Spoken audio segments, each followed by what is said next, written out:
Heartfelt Justice podcast, and your host is Dietitian Lily. You're welcome. Like, share, subscribe, share again with your friends and enemies.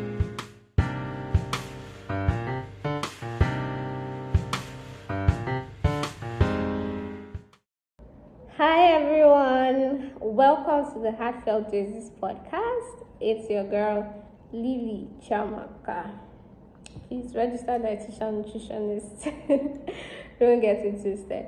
So today we've come to talk about something sweet.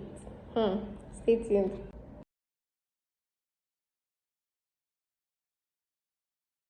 Remember I said we've come to talk about something sweet? I wasn't kidding, because we've come to talk about spices.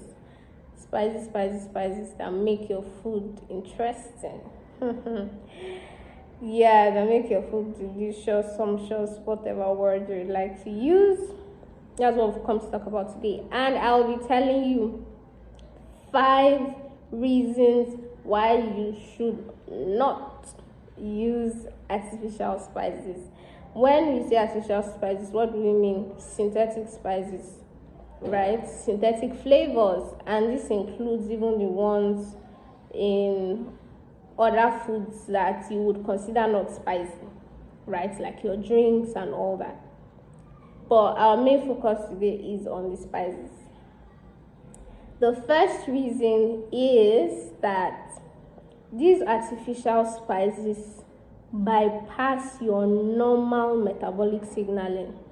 What do I mean? That sounds like big English, right? Metabolism is basically just operations in the body. Okay? So, what these artificial or synthetic spices do, or before I even go into that, let me go into what the natural spices do for your body. So, natural spices like turmeric, ginger, cinnamon, all of that, you know them all, right? What they do for you is that they send signals to your receptors that in turn stimulate certain metabolic processes in your body, right? Now, these receptors include the receptors in your mouth, your taste receptors, your gut receptors are in the tummy, right? They send signals to these receptors, and these receptors in turn are able to facilitate other processes in your body.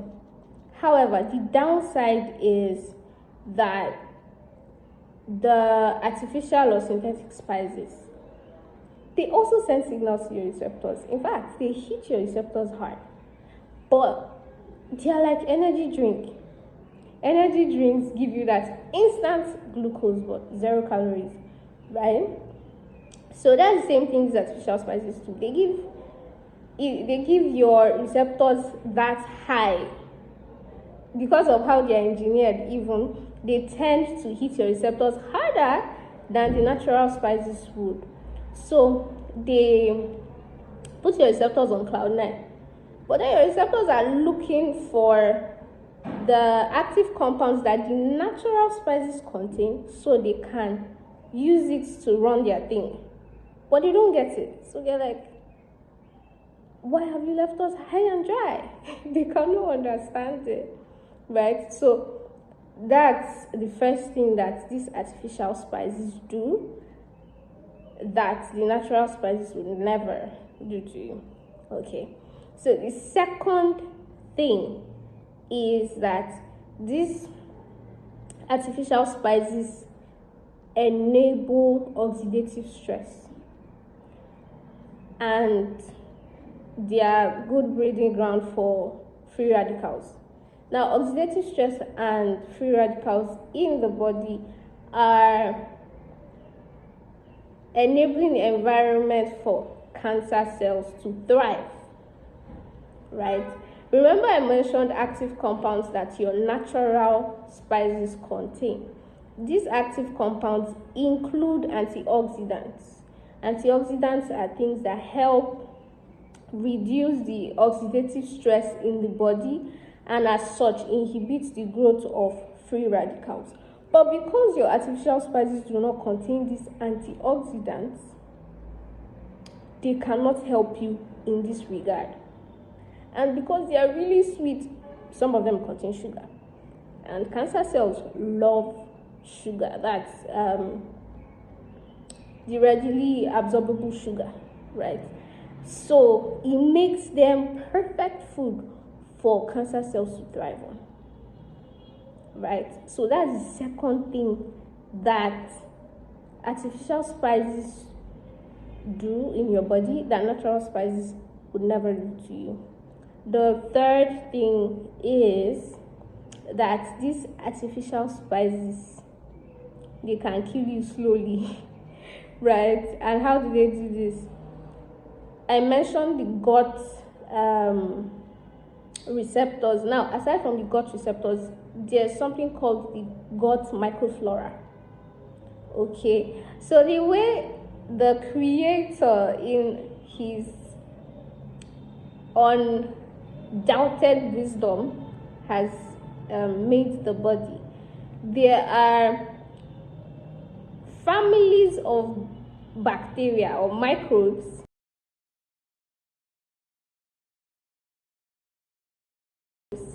right, that are stationed in different parts of our bodies to carry out different functions. There are microbes on our skin, there are microbes in our tummy, there are microbes in our mouth.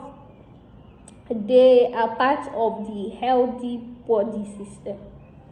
But some of these artificial or synthetic spices have shown antimicrobial activity that are detrimental. They are detrimental to the growth and survival of the gut microbe. And these gut microbes are essential for your digestive processes. So because these artificial spices and everything they contain are hell-bent on killing the natural bacteria in your tummy, it becomes a problem over time. And this is something that your natural spices will never do to you, because they provide enabling environment for your gut microbe to thrive. So that's the third thing. The fourth thing is that most of these artificial spices can lead to allergic reactions. Now, I'm not saying that natural spices too cannot cause allergic reactions. I know someone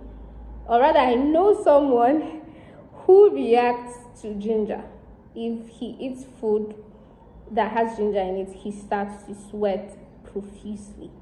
That is an allergic reaction that is specific to him. However, that is one in a lot of people because it's rare. Incidences like that are rare and they are easier to manage. However, because the artificial spices contain a lot of chemicals, so many things are put into it, it's harder to determine what exactly the allergen is. So that's the fourth thing. Fifth and final thing is that these artificial spices, the artificial spices are actually not enabling to your long-term health, in that they rewire your taste buds and make you want to replace nutrient-dense foods for nutrient-empty foods. How, you would ask? So because, like I mentioned earlier, these artificial sweeteners are engineered to excite your taste buds, your taste receptors, because they want you to love them, they want you to keep coming back to them, they want you to keep buying them, because profit is the goal, not your good health. So it rewires your taste buds, because these artificial sweeteners make food hyper palatable. Hyper, emphasis on hyper palatable. right? So when you then eat food that is more natural, maybe it's natural spices and sweeteners, you're not getting that high that the artificial sweeteners give you. You're not getting that cloud nine feeling, you're not feeling it, because when you eat food that has a lot of sweeteners, you're like, clock it. It's giving everything you feel that it should give, right? So because of this rewiring, you tend to go more for foods that have more artificial sweeteners, which are usually processed foods, fast foods, and things like that, as opposed to homemade foods that you can better control their constituents. This is something that artificial sweeteners will do to you that natural sweeteners will not do. I hope with these few points of mine, I have been able to confuse you. Yes, emphasis on confuse. Because I want you to take your time and think about everything I've said. If you have to listen again, listen again. I hope I've been able to confuse and not convince you that your life needs less of these synthetic flavorings. Okay? See you next time. Hi, this is the Heartfelt Disease Podcast, and you're welcome. Like, share, subscribe, share again to your friends and enemies.